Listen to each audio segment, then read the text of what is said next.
Si Mrs. Luna Walton, asawa ng isang bilyonaryo, ay makikitang umiiyak sa loob ng isang magarang kwarto, habang nakatingin sa labas kung saan kitang-kita niya ang kanyang asawang may kahalikan na iba. Labis itong nagsisisi sa buhay na pinasok. 3 buwan pa ang kanyang titiisin bago siya makalaya. Makalaya sa sitwasyong kanyang kinasasadlakan. Kung alam lamang niya na ganito kasakit ang kanyang mararamdaman, mas pinili na lamang niya ang tumira sa kalye kaysa sa paraisong kulungan. Balikan natin ang nakaraan. Makikitang umiiyak si Luna habang nagliligpit sa loob ng bahay. Binigyan lang siya ng 2 linggo para lisanin ang bahay kung saan siya lumaki. Natalo siya sa kaso laban sa kapatid ng kanyang ina. Nang mamatay ang kanyang ina, laking gulat ni Luna nang pilit siyang pinapaalis ng kanyang tiyahin dahil nakapangalan umano sa kanya ang bahay at lupa. Hawak ng kaniyang tiyahin ang titulo. Kung hindi problema sa lupa at bahay, hindi pa niya malamang siya ay isang ampon. Wala siyang pagsisisi dahil nakita niya ang totoong pagmamahal ng kaniyang ina. Ayon sa abogado, pwede silang mag-apila. Kailangan lang ng legal na documents galing sa bahay ampunan na siya ay legally adopted. Ngunit buo na ang pasya ni Luna. Hindi na siya makipaglaban pa. Habang nag-iisip, biglang nakatanggap siya ng tawag mula kay Grace, ang bukod tanging kaibigan na natira sa kanya. Kaibigan sa hirap at ginhawa. Medyo nagulat ito sa sinabi. Ang tanging naisagot sa kaibigan ay pag-iisipan niya. Ang amo ng boyfriend ni Grace ay naghahanap ng mapapangasawa sa papel lamang. Walang personal na commitment. Kailangan lamang ng nasabing lalaki na may kasama ito sa mga event na dadaluhan. Habang naglalakad-lakad at naghahanap ng trabaho ay muling nakatanggap ng tawag si Luna. Ang buong akala niya ay si Grace. Mabilis siyang nagsalita na ayaw niyang magpakasal kahit gaano pa kayaman ang lalaki. Handa siyang tumira sa bangketa kaysa mag-asawa sa hindi kilala. Nagulat si Luna nang magsalita ay boses, lalaki. May binigay na address ang lalaki, araw at oras. Dinugtong pang bawal ang late. Nagatataka man ay alam niyang ito ang sinasabi ni Grace. Maaga pa bihis na si Luna. 5 araw na lamang at wala na siyang matirhan. Ibinaba siya ng taxi sa tapat ng magarang bahay. Para sa kanya ay isa itong palasyo. Pinaghintay siya ng katulong sa isang living room. Hindi niya alam kung uupo o tatayo sa takot na baka madumihan ang mamahaling sofa. Namangha si Luna, isang batang-bata na mala-adones, ang lumapit sa kanya. Ang buong akala niya ay matanda, ang kanyang madatnan. Hindi ito nagsalita. May inabot na papel at matiyaga itong binasa ni Luna. Kasunduan sa kasal, pero ang lahat ay mangyayari pagkatapos ng kasal. Masyadong sigurista ang nasa isip ni Luna. Pabubuksan ulit ang kaso ng lupa at bahay, si Dexter Walton ang gagastos. 5 milyong piso sa bank account. Walang personal commitment. Sasamahan niya sa lahat ng dadaluhang party si Dexter Walton. Sa kasunduang hindi siya mag-pa-interview sa media. Habang sila ay kasal, hindi siya pwede makipagkita kahit kaninong lalaki kasama na ang kaibigan. Ang pinakahuli, automatic divorce after 3 years. Napangiti si Luna. Binibilang-bilang, hindi niya kayang kitain ng 5 milyong piso kahit na magtrabaho siya 24 na oras sa isang araw sa loob ng 3 taon. Hindi na tinapos ni Lunang basahin lahat. Agad itong pumirma. Napatitig si Dexter sa babae. Nagpaalam na ang babae. Nagulat naman si Dexter. Walang ekspresyon ng nasabing babae pagkakita sa kanya. Ang ibang babae nagkakandara pa mapalapit lamang sa kanya.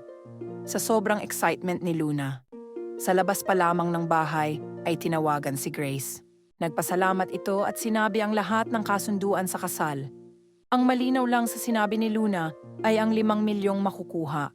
Sinabi niyang pagkatapos ng 3 taon ay magpakalayo-layo ito at magbagong buhay gamit ang 5 milyong piso. Ang hindi alam ni Luna ay dinig na dinig ni Dexter ang lahat ng kanyang sinabi. Walang, kahit isang nakakaalam na ang buong bahay ay merong audio sa kanyang kwarto. Napangiti ito. Pagkatapos ng 3 taon ay kusang aalis si Luna dala ang 5 milyong piso. Unang gabi ni Luna, pagkatapos ng kasal, ay hindi ito makatulog. Parang napakabilis ng mga pangyayari sa buhay niya. Hiwalay sila ng kwarto ni Dexter. Hindi siya pwedeng lumabas kung hindi pa nakakaalis si Dexter sa loob ng bahay. At hindi siya pwedeng kausapin kung walang abiso mula sa asawa. Ibig sabihin ay tau-tauhan lang siya. Ano pa ba naman ang asahan niya, isa lang naman siyang bayarang asawa? Sa isang business party ay makikitang masaya ang dalawa. Bagay na bagay, parehong maganda at gwapo. Lahat ay nakatingin sa kanya. Kitang-kita sa mata ng mga taong nagtatanong kung sino siya. Pinakilala siyang asawa ni Dexter Walton. Tahimik siyang nakaupo sa lamesa habang nakikipag-usap ang peke niyang asawa sa ibang grupo ng mga negosyante. Wala silang imikan sa loob ng sasakyan habang pauwi. Lumipas ang mga buwan, hindi makatulog si Luna. Lumabas ito ng balkonahe para magpahangin. Kitang-kita niya ang kanyang asawa na may kahalikan at kayakap na iba. Tumulo ang kanyang luha, iniwas ang tingin. Hindi niya napansin na nakita siya ni Dexter. Kinabukasan, nagulat si Dexter na maraming pagkain ang nakahain sa lamesa at lahat ay bago sa kanyang paningin. Tinanong nito ang katulong kung sino ang nagluto at sinabi nitong si Luna. Kumain ng tahimik si Dexter. Masarap pala magluto si Luna, isip niya. Makikitang nagbibihis si Luna. Ayon kay Dexter ay isang private na party at tanging mga co-associates niya ang nandoon. Kailangan ay magandang-maganda siya. Wala siyang magagawa, binayaran siya ni Dexter para sa trabahong iyon. Lutang ang ganda ni Luna sa party. Maging ang mga kaibigan ni Dexter ay masayang nakikipagkwentuhan sa kanya. Makikitang pasimpleng nakatitig si Dexter sa kanila. Habang daan pa uwi, unang pagkakataon nagsalita si Dexter. Mukhang enjoy na enjoy ka sa mga kaibigan ko ah. Alalahanin mo Luna, may 1 taon ka pa sa kontrata. Kagaya ng napag-usapan natin. Nasa kwarto mo na ang titulo ng lupa at bahay ng mga magulang mo. Thank you. Ang tanging sagot ni Luna. Diretso si Luna sa kwarto niya. Ni hindi niya tiningnan ang papel na sinasabi ni Dexter. Nalulungkot si Luna, hindi na siya interesado sa lahat. Ang tanging gusto na lamang niya ay makaalis sa bahay na iyon. Naging regular na ang eksena sa tuwing lalabas ng balkonahe sa gabi si Luna. Si Dexter may kasamang iba. Isang araw ay nagulat si Dexter. Luto ng katulong nila ang nakahain. Agad na hinanap ang katulong kung nasaan si Luna. Sinabi ng katulong na may sakit ito. Natarantang tatayo, agad na idinugtong ng katulong na nagbilin si Luna na huwag siyang abalahin. Tumayo ito at umalis, hindi na kumain. Mainit ang ulo ni Dexter. Hinahanap na niya ang luto ni Luna. Maging ang malaking pagbabago sa loob ng bahay ay nagustuhan niya. Naging maaliwalas ito mula ng inayusan ni Luna. Habang daan ay may napansing pilahan ng maraming tao si Dexter. Dala ng curiosity ay tinigil ang sasakyan at nagmasid. Kitang-kita niya ang kanyang asawa nagsisilbi ng pagkain sa mga taong kalye at may kasama itong lalaki. Masaya silang tingnan habang nagtutulungan, na pati imbagang si Dexter. Tinawagan ng cellphone ni Luna. Kitang-kita niya nang tumakbo si Luna para sagutin ang telepono. Sinabi ng asawa na masama ang pakiramdam. Lalong nagalit si Dexter. Kailan pa nakakalabas ng bahay ang asawa at may kasamang iba. Kinagabihan ay malakas na katok ang nagpagising kay Luna. Nang kanyang buksan ay isang lasing na Dexter ang kanyang nabungaran. Pumasok ito sa kwarto at diretsong humiga sa kanyang kama. Lumapit si Luna para alalayan ito, dalhin sa kwarto niya, ngunit mahigpit itong niyakap ni Dexter. Malakas ang lalaki para makaiwas pa. Kinabukasan ay nagising silang dalawa na parehong hubad. Walang imikan. Bago lumabas ng kwarto si Dexter ay sinabi nitong ipahanda niya sa abogado ang 5 milyong usapan. Napaiyak si Luna.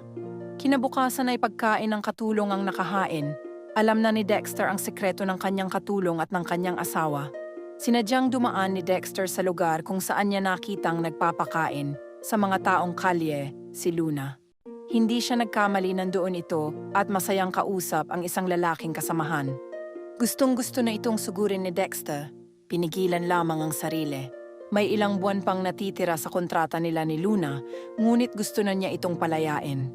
Sinadyang gumising ni Dexter ng umaga para maabutan si Luna sa kusina. Pinagmamasdan niya itong nagluluto.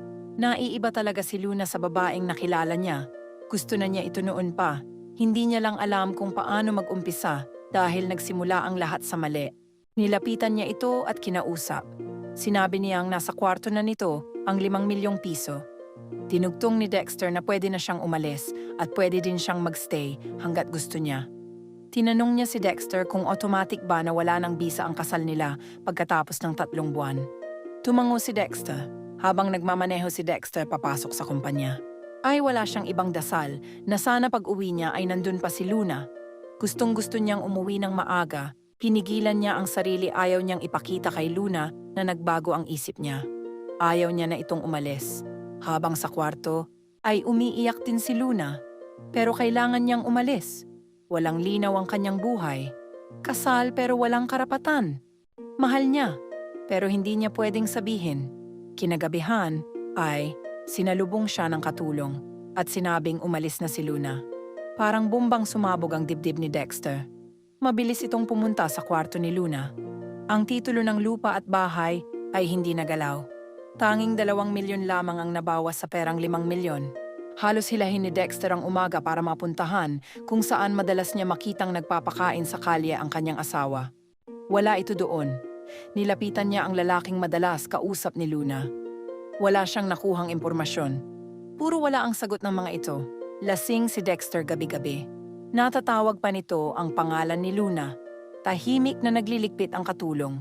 Ilang buwang na niyang hinahanap si Luna, bakit walang makuhang impormasyon ng kanyang mga tauhan, maging ang mga investigador na kanyang binayaran. Makikitang may kausap si Dexter sa kanyang opisina at may inabot itong mga papel.